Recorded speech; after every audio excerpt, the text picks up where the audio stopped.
नमस्कार, आर्या न्यूज देख रहे हैं आप और मैं आपके साथ अलका सिंह। बुलेटिन में आपका बहुत बहुत स्वागत है। रुक करते हैं खबरों का। प्रधानमंत्री नरेंद्र मोदी ने कान्हा शांति वनम में एक कार्यक्रम को संबोधित करते हुए कहा कि कान्हा शांति वनम को दुनिया का सबसे बड़ा मेडिटेशन हॉल कहा जा रहा है। जब इस हॉल में 1 लाख लोग एक साथ ध्यान लगाएंगे तो ऊर्जा जो पैदा होगी उसका अंदाजा लगाया जा सकता है। इस कान्हा शांति वनम में जिस संस्कृत को हम जी रहे हैं वो हजारों वर्षों के सतत प्रवाह से निरंतर समृद्ध हुई है। इसमें हमारे संतों और तपस्वियों की समृद्ध परंपरा का, समृद्ध विरासत का और अथक एकनिष्ठ प्रयासों का प्रतिबिंब है। कान्हा शांति वनम इसी परंपरा को आगे बढ़ा रहा है। आज आपके प्रयासों से 160 से ज्यादा देशों के लोग सहज मार्ग पद्धति से योग को अपनाए हुए हैं। जो सच्चा साधक है उसे आप पूरी निष्ठा से योग और ध्यान से परिचित करवाते हैं। ये मानवता की बहुत बड़ी सेवा है। हर ध्यान पर हर घर ध्यान, हर दिल ध्यान, ये आपका संकल्प भारत ही नहीं बल्कि पूरे मानव जात की सेवा कर रहा है। साथियों, कान्हा शांति वनम को दुनिया का सबसे बड़ा मेडिटेशन हॉल कहा जा रहा है।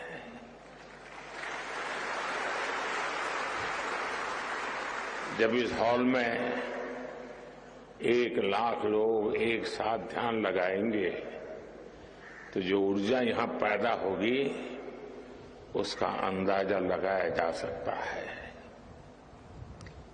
इस कान्हा शांति वनम में जिस परंपरा, जिस संस्कृति को हम जी रहे हैं वो हजारों वर्षों के एक सतत प्रवाह से निरंतर समृद्ध हुई है। इसमें हमारे संतों की, हमारे तपस्वियों की समृद्ध परंपरा का, समृद्ध विरासत का और अथक एक निष्ठ प्रयासों का प्रतिबिंब है। कान्हा शांति वनम इसी परंपरा को आगे बढ़ा रहा है। आज आपके प्रयासों से 160 से ज्यादा देशों के लोग सहज मार्ग पद्धति से योग को अपनाए हुए हैं। जो सच्चा साधक है उसे आप पूरी निष्ठा से योग और ध्यान से परिचित कराते हैं। ये मानवता की बहुत बड़ी सेवा है। हर ध्यान, हर घर ध्यान, हर दिल ध्यान, ये आपका संकल्प भारत ही नहीं बल्कि पूरी मानव जाति की सेवा कर रहा है। हार्टफुलनेस के लिए आपकी स्पिरिट निश्चित रूप से इस केंद्र को और आपके वैश्विक प्रयासों को अलग आयाम देती है। भाई कमलेश जी, जो हम सब पूजनीय दाजी के रूप में ही जानते हैं, जो काम मानवता के लिए किया है वो वाकई अद्भुत है।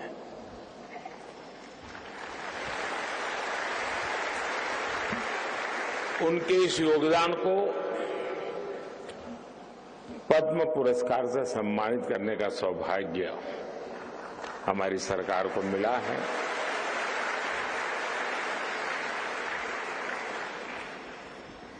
और इन दिनों पद्म पुरस्कारों की परंपरा हमने ऐसी बनाई है कि उसके कारण पुरस्कार स्वयं ही सम्मानित हो जाते हैं। साथियों,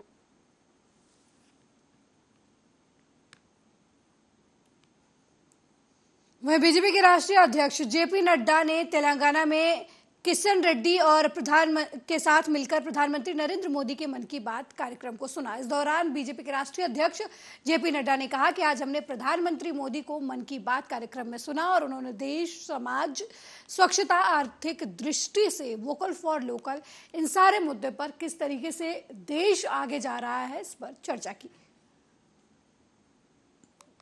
यहाँ मन की बात सुनने आए हुए इतनी बड़ी संख्या में आए हुए देवी और सज्जनों और मेरे युवा साथी और मीडिया के मेरे साथी, प्रिंट मीडिया और इलेक्ट्रॉनिक मीडिया के मेरे साथी, आज हम सब लोगों ने आदरणीय प्रधानमंत्री जी को मन की बात में सुना और उन्होंने हम सबको देश, समाज, स्वच्छता, आर्थिक दृष्टि से वोकल फॉर लोकल, इन सारे मुद्दों पर किस तरीके से देश आगे जा रहा है, इस पर उन्होंने चर्चा की। अब मैं यहाँ आया हूं और आप सब लोग इतनी बड़ी संख्या में आए हैं। 30 तारीख को आप सब लोगों ने अपना मतदान करना है। वहीं उपेंद्र कुशवाहा के बयान पर बिहार के उप मुख्यमंत्री तेजस्वी यादव का बयान सामने आया है। उन्होंने कहा कि जो बेकार की बातें बोलता है, जिसके पास कोई तथ्य नहीं है, कोई सच नहीं है, उस पर हम टीका टिप्पणी नहीं करते हैं। इस बात का कोई मतलब है क्या? देखिए, हर पॉलिटिकल पार्टी को अधिकार है और ये लोकतंत्र की यही ना खूबसूरती, उससे क्या अपनी बात रखने का लोग जो है सबको मौका मिलना ही चाहिए। हर पॉलिटिकल पार्टी, अब चुनाव आ रहा है तो सब कार्यक्रम तो करवे करेगा, तो इस पर ज्यादा टिप्पा टिप्पणी हमको करना नहीं है। लेकिन एक बात तो तय है कि जो नरेंद्र मोदी जी की जो सरकार रही है उससे लोग परेशान है, तबाह है। शायद इस वजह से जो है भीड़ नहीं आ पा रही। देखिए, एक बात समझ लें, कौन क्या बोलता है, नहीं बोलता है। जो बेकार की बातें बोलता है, जिसके पास कोई तथ्य नहीं है, कोई सच नहीं है,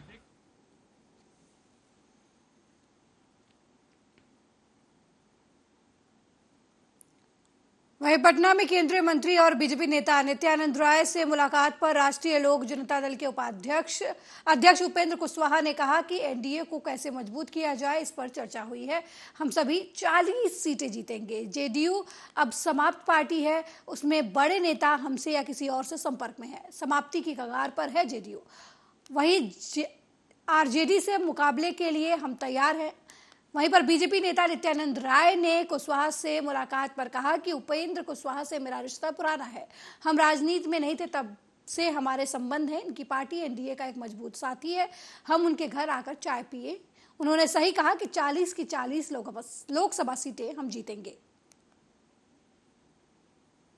उपेंद्र कुशवाहा जी से मेरा रिश्ता बहुत पुराना है और अटूट भी है और गहरा भी है।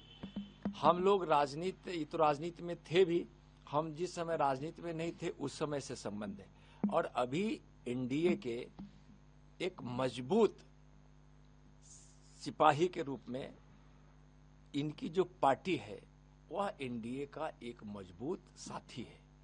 तो हम जब एनडीए के मजबूत साथी के घर आकर, एक तो रिश्ता और दूसरा एनडीए का रिश्ता, उसमें आज हम लोग सुबह आए हैं, चाय पिए थे और जब बैठते हैं तो माननीय उपेंद्र जी ठीक ही कहे हैं कि 40 की 40 सीट हम सब जीतेंगे।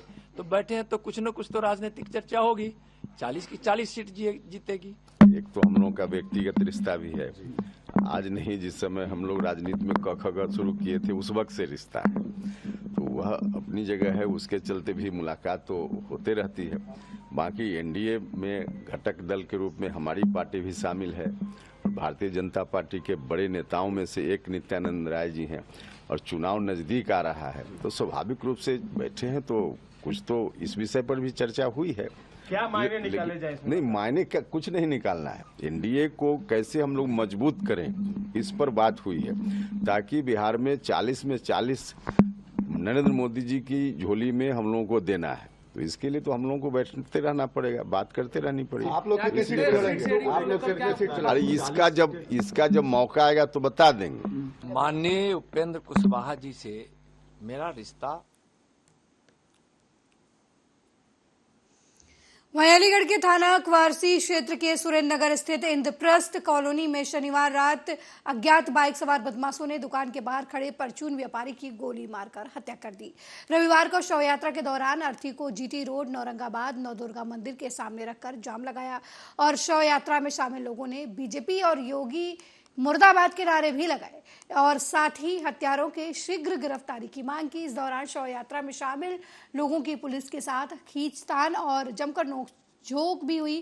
फिलहाल पुलिस संदिग्धों को हिरासत में लेकर इस मामले में पूछताछ कर रही है। वो ये था कि ये दुकान पर बैठते हैं, इनके बड़े बेटे हैं वो भी दुकान पर बैठते हैं, उनका थोड़ा सा पैर में दिक्कत है, विकलांग है, तो इनकी जो है ये हेल्प करने के लिए शाम को बैठे थे दुकान पर।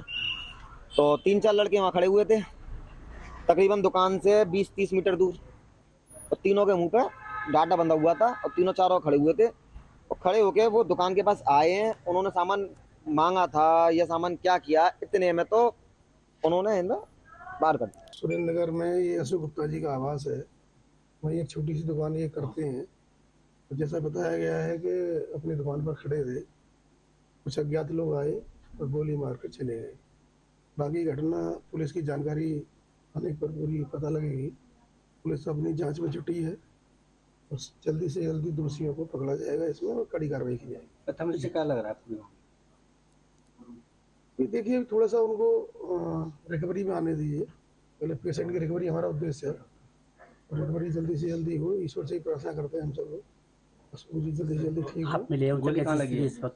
अभी अल्ट्रासाउंड यूसी रूम में है, अल्ट्रासाउंड होने के बाद पता लगेगा सच में। बाकी डॉक्टर बता पाएंगे क्या इंटरनल स्थिति है, क्या ब्लीडिंग है, क्या वाइटल पार्ट इंजरी है इसमें। कितनी गोली पुलिस से आपकी बात हुई? क्या अभी एक गोली की जानकारी मिली है, बाकी पुलिस की और डॉक्टरों की जांच में क्लियर हो पाएगा क्या स्थिति इसमें है। अभी आपकी पुलिस से बात हुई तो क्या बता रहे हैं? अभी सीओ साहब ने जानकारी बताई, यही बताई जो मैं आपको बता रहा हूँ कि मौके पर कुछ लोग आए बाइक पर और सीधे उनको गोली मारकर आगे भाग गए। थाना क्वारसी में देर शाम सुरेंद्र नगर जो मोहल्ला है, इससे श्री मनीष कुमार इनके द्वारा अवगत कराया गया कि इनकी वहां पर एक पान मसाला, कोल्ड ड्रिंक, परचून आदि की दुकान है। वहीं पर ही इनके पिताजी थे जिनको अज्ञात हमलावरों ने गन शॉट से घायल कर दिया है और उनके पिताजी को अस्पताल ले जाया गया। इस सूचना पर तत्काल मेरे द्वारा एसपी सिटी एवं अन्य टीम द्वारा मौका मुआयना किया गया। वहां पर विभिन्न सीसीटीवी फुटेज आदि खंगाले गए तथा प्राप्त तहरीर अनुसार मुकदमा दर्ज किया गया। इसमें यह बात प्रकाश में आई कि इन्हीं के एक रिश्तेदार जिनका नाम भावतोष है, वो वहाँ पर उनके द्वारा बताया गया कि वहाँ पर कुछ देर पहले वहाँ पर मौजूद थे और वहाँ पर एक बाइक सवार को उनके द्वारा टोका गया था जो वहाँ से हॉर्न बजाते हुए गुजर रहा था और उपरोक्त व्यक्ति द्वारा ही अन्य लोगों को वापस बुलाकर उनको ढूंढते हुए और जब वो नहीं मिले तो इनको घायल कर दिया गया। इस तथ्य पर जो इनके द्वारा बताए गए हैं एवं अन्य विभिन्न तथ्यों पर वैज्ञानिक विश्लेषण करते हुए विवेचना प्रचलित है। इनके द्वारा बताए गए व्यक्तियों को कुछ को चिन्हित कर लिया गया है जिनके धरपकड़ के लिए टीमें लगी हुई हैं। टीमों को कठोर दंडात्मक कार्रवाई के आदेश दे दिए गए हैं। वहीं देर रात इनकी जो घायल थे इनकी मृत्यु की सूचना प्राप्त हुई है। इस दुखद घटना पर परिवार के साथ जहां एक और संवेदनाएं प्रकट की गई हैं, वहीं दूसरी ओर जो इसमें समस्त टीमें लगी हुई हैं उनको कठोरतम दंडात्मक कार्रवाई और शीघ्र। वहीं गाजियाबाद के लोनी बॉर्डर पुलिस ने 2 वाहन चोरों को गिरफ्तार किया है। आपको बता दें कि ये दिल्ली एनसीआर में वाहन चोरों की घटनाओं को अंजाम दिया करते थे और वाहनों को लोनी बॉर्डर क्षेत्र में ही एक खंडर पड़े मकान में छुपा दिया करते थे। ये दोनों वाहन चोर लोनी के निवासी हैं जिनको लोनी बॉर्डर पुलिस ने नहर रोड से मंदिर के पास से गिरफ्तार किया है। इनके कब्जे से पुलिस ने चोरी की 5 मोटरसाइकिल बरामद की है। दोनों को गिरफ्तार कर जेल भेज दिया गया है। थाना और लोनी बॉर्डर पुलिस द्वारा दिनांक 25/11/2023 समय 8 बजे गश्त व चेकिंग के दौरान शिव मंदिर के पास 2 वाहन चोरों को गिरफ्तार किया गया, जिनकी निशानदेही पर 4 अन्य मोटरसाइकिल बरामद हुई हैं। ये लोनी और लोनी बॉर्डर के रहने वाले हैं। सर, इनका कोई आपराधिक इतिहास? सोनू के ऊपर 4 मुकदमे हैं, लूट, वाहन चोरी, अन्य मादक पदार्थ के मुकदमे। सर, ये वाहनों को कहाँ बेचा करते थे या किस पर्पज से चोरी किया करते थे? ये दिल्ली के जगह जगह अलग अलग जगह के से वाहन चोरी करते हैं और दूसरी जगह इनको बेचते हैं। थाना और लोनी बाजार पुलिस द्वारा। वहीं उत्तर प्रदेश के मिर्जापुर जिले में अदलहाट थाना के सिकिया स्थित पेट्रोल पंप के पास करीब आधी रात के करीब कार और ट्रेलर में टक्कर हो गई, जिसमें कार सवार बच्चे समेत 4 लोगों की मौत हो गई। 3 गंभीर रूप से इस हादसे में घायल हुए हैं, जिन्हें ट्रॉमा सेंटर वाराणसी में इलाज के लिए भर्ती कराया गया है। कार सवार शादी समारोह से लौट रहे थे, तभी कार ट्रेलर से टकरा गई, जिसकी वजह से ये हादसा हो गया। आपको बता दें कि इलाज के दौरान 4 महिलाओं की मौत हो गई है, जिसमें एक बच्चा भी शामिल है। 2 घायलों को वाराणसी के ट्रॉमा सेंटर इलाज के लिए भेजा गया है। शादी समारोह से सभी शामिल होने के लिए सोनभद्र जा रहे थे। कार में कुल 7 लोग सवार बताए जा रहे थे। कल रात्रि में करीब 2300 बजे एक i20 कार ट्रेलर से टकरा कर दुर्घटनाग्रस्त हो गई थी, जिसमें सवार 7 व्यक्ति घायल हो गए थे। पुलिस द्वारा सभी घायलों को लालगढ़ शासकीय हॉस्पिटल रामनगर में रात्रि में भर्ती कराया गया था और वहां से उनको ट्रॉमा सेंटर BHU में ट्रांसफर कर दिया गया था।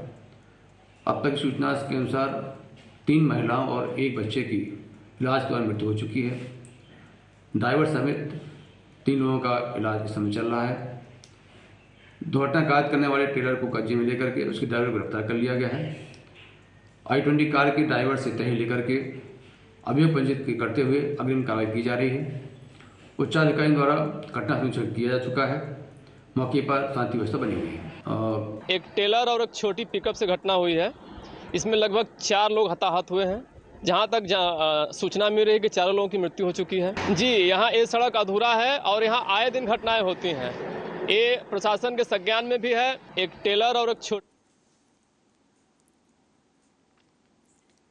हापुड़ में थाना कपूरपुर और ANTF मेरठ की संयुक्त पुलिस टीम ने 2 अंतर्राज्यीय मादक पदार्थ तस्करों को गिरफ्तार किया है, जिनके कब्जे से करीब 124 किलोग्राम अवैध गांजा, 2 मोबाइल फोन और घटना में इस्तेमाल कार और टाटा कैंटर बरामद हुआ है। गिरफ्तार अभियुक्त छत्तीसगढ़ से अवैध गांजे को छिपाकर लाते थे और उत्तर प्रदेश के साथ उत्तराखंड के अलग अलग जिलों में हरियाणा और दिल्ली NCR में सप्लाई कर आर्थिक लाभ कमाने की कोशिश में थे।